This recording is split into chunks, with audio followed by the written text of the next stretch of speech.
Hi, John Dobis with Forbes, and I'm here at the Money Show, actually the Traders Expo in the Brooklyn Marriott Hotel with Seth Fruedberg from SMB Capital. We were just talking a moment ago about how this market is so wild and so volatile that it's hard to trade. That is true. That is true. There are, in the kinds of trading that what I call directional options traders do, this can be a wonderful environment, particularly if you call the direction right, because you not only get... Particularly? Yeah, that's right. That's right. But if you have long deltas in the right way, let's say in the market rallies, right? Then you'll get a benefit from that, but of course volatility will come down in the options and that will work against it. In a market like this though, if you're long puts, okay, and then the market suddenly spikes up in volatility, you get a double bang because you get the directional win from the put direction, and you get a much bigger, in many cases, bump in the size of the volatility spike, which then has this multiplicative effect on your profits. So you're long a put, the market or the underlying, whatever it is, goes Starts down. tanking, right? So your put's now up in value, right? But then the market experiences a rebound, right? What's the course of action there? You need to make a determination whether this trend is going to continue in the market? You need to understand this, what we're talking about right now is not particularly my style of trading, but most people would say that that's effectively acting as a hedge, and therefore you should close the hedge when you make a profit on the hedge. Okay. But what the mistake a lot of people make with options is they get a lot of appreciation out of their hedges, and then they don't take the profit. And then it can very, very quickly evaporate. One technique I like to do, when we do buy rights or put rights, to purchase a put that at a lower strike price, protectively. Yeah, I like that. And like you say, that's a hedge. That's right. If things start going the wrong way for the stock price, as you say, your hedge protected. goes up in price. Right. But because it's there as a hedge, you want to keep it until the last day many times, because things could theoretically get worse. That was very good counsel these past 2 weeks, as things always did get worse. That's right. But it's hard to manage the emotions. You find you have to have some kind of a rigid set of principles? Oh, yes. All the traders on our trading desk have a trading plan that they follow.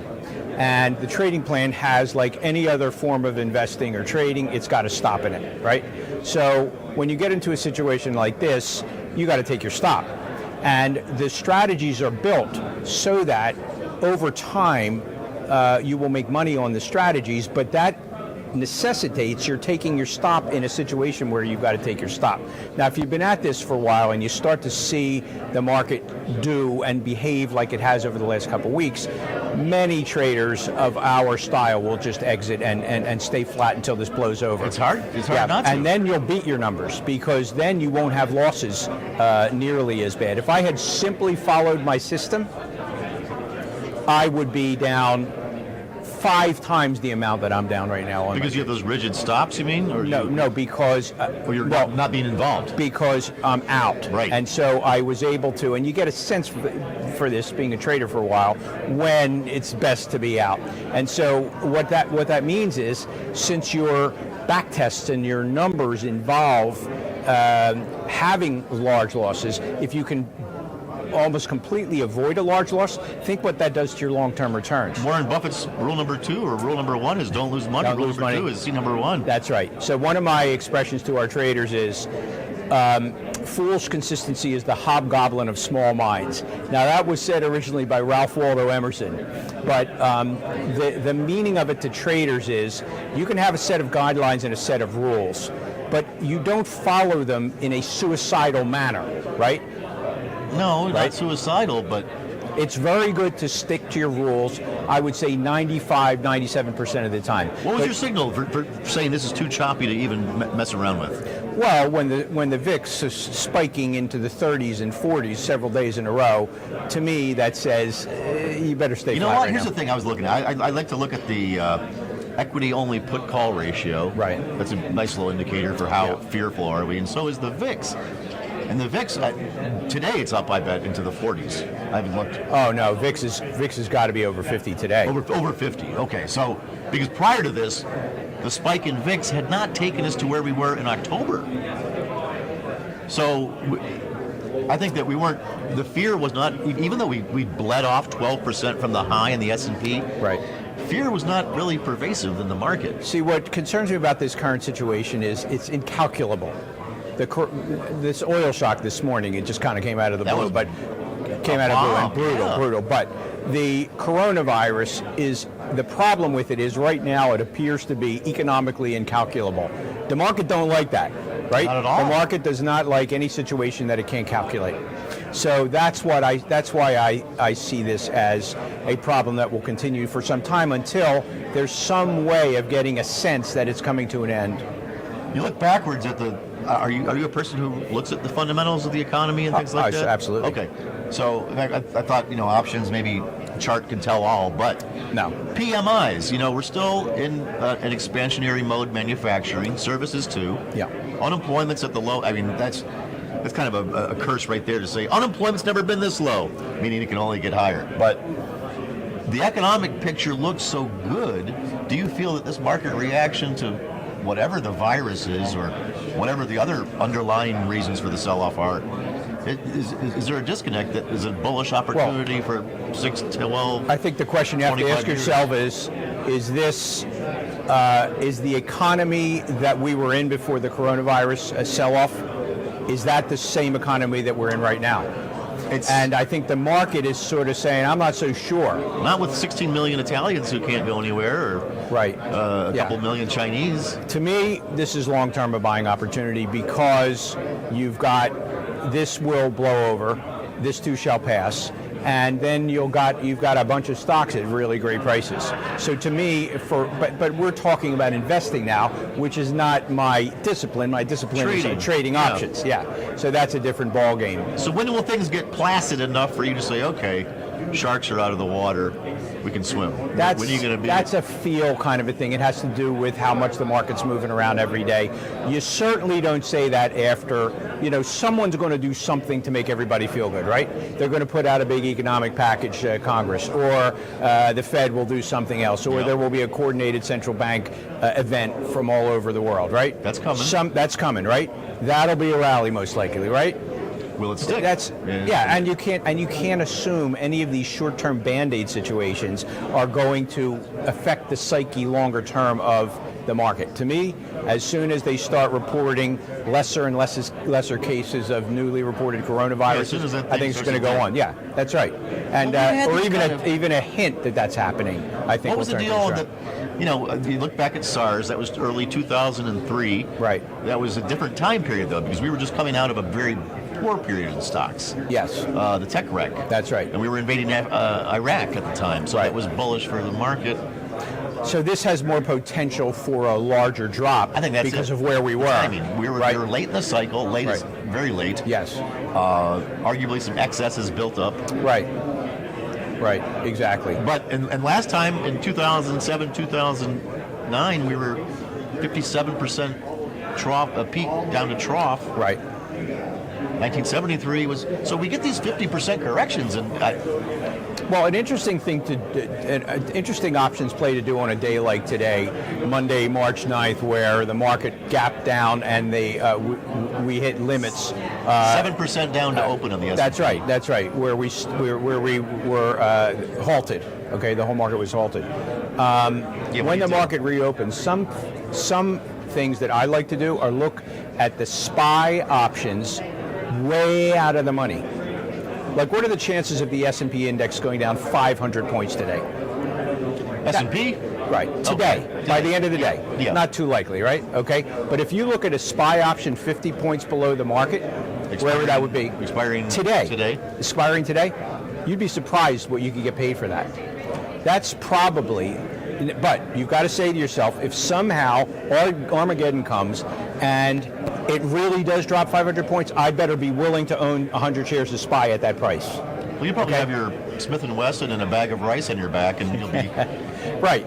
You're not going to worry about But these you are the wanna kinds have of a days put. where you have opportunities like that. But the first thing you got to say to yourself is, if somehow all hell breaks loose, more than it's broken loose, am I completely satisfied owning SPY, 100 shares of SPY at that price? Because you have to be aware of that possibility, and you have to be comfortable with it. The other thing right? you could do in that Otherwise, case you would don't be do that trade. You could purchase. You sold the put. You sold the put that represents a 500-point downturn. Yeah. So But then you would purchase one just below that, maybe to well, that would be a credit spread. The problem is with a put credit spread like that is you'll spend so much on the one below it, the game is hardly worth playing. But you could maybe come higher with it because you have that You could defined risk situation. Yes. No, right. No, that's a much safer play. It's a much slower. It's a much lower profit play. Exactly. But it's a much safer thing to But do. in this case, even if it's irrational fear, there is fear. There's a fear. So you Yeah. want to be covered. And I'm not. This is not for the faint of heart. What I'm talking about. I am saying you're a person who has enough capital that if you're stuck with 100 shares of SPY, you can live with that. you can say, you know what, Right. in 2 years at least, Right. this is going to be That's probably right. okay. Right. Otherwise, you do not do what I'm talking So about. sell deep out of the money puts is one idea. What I mean for a day. Yeah. I'm not talking about any kind of a concept here that people should follow as a long-term concept. I'm saying when you get a crash kind of situation like this, you would not believe the pricing you can get for puts that are almost unimaginable to hit. So you take know. like the March 20th expiration maybe, or the Today, March, They don't have there's a options March expiring 9th. today. Today's only a Monday. Yeah, there are options on Monday, Wednesday, and Friday on the SPY. That will expire Yeah. over the counter. No, weekly. You got weekly options. You got like this month you're gonna have March 13 and maybe Oh, you're talking about listed equity options. right. Well, I know SPX you can trade Monday, Wednesday, and Friday. Futures. Options indexes. There you go. Yeah. That's not something you can do on individual stocks though, or not all of them. Okay. Right. Well, that's the one day. Same thing if you if you did that on a March 20th put, and you just got out of it before the day was over, you'd be. Let's put it this way. Too. I'm not talking about an overnight situation. If this happened on a day that an options chain expired, Oh, my Lord. that's what I'm referring to. That one day situation is surprising. Well, that would be But totally amped up. this But is- even now, you'd get. This is almost a professional level discussion. You don't want retail traders out there taking risks like I'm talking about, unless it's someone who's really had Right. some experience. Right. Well, collar, maybe put a collar on stocks you want to own long term, maybe, or Well, you can do that. That's just for the sleep well at night factor, perhaps. You certainly could do that. You certainly could do that. What you're doing is you're freezing the price of your stock if you put on a collar. And so if this is a low point and you've got that collar on and now you can't That make would any suck. money, so what you've done is you've locked in your loss. So I wouldn't be a particular large component Not a big guy on proponent of collars. that. I got no, you. I wouldn't. If you got a big dividend payer, maybe you hang on for the dividend payment if it's Yeah. the income you want. Right. And you want a stability of the portfolio. You're right, though. You surrender your upside when you sell that call. So. That's right. You're done. You're done. You use that call to pay for the put, but Any markets really intriguing you now? I mean, oil, 30% down overnight. We haven't had that since, I think, the first Gulf War. I would say you got to look at the oil market right now because you got to figure whatever war is going on right now will end, and then you're going to see a spike in that, I would say. Usually, December is usually the month where oil bottoms. Remember, in 2008, it did that. Right. And then Well, I think we have 14, I think. I don't know that you can think of normal seasonality in a situation like this. No, there are other because this factors is at play. a flat out, outright warfare Do you guys in get the into oil precious market. metals? Our firm is almost exclusively equity and options traders. Gold mining stocks, maybe? They've been a bright spot. When they're in play, the Yeah. traders on our trade desk on the equity side will trade almost anything when a particular segment of the market moving gets or into play. is For it example, pot stocks were extremely popular. Bitcoin-derived stocks were Sure, big time. extremely You get popular, that and volatility there still. whatever is the flavor of the month is what most equity traders are going to focus on. All right, well, use your options in your toolkit wisely. Stay out of the market. That's the message. If you're a market neutral options trader like the guys on our desk, this is not a bad time to be flat. Let me say that. There you go.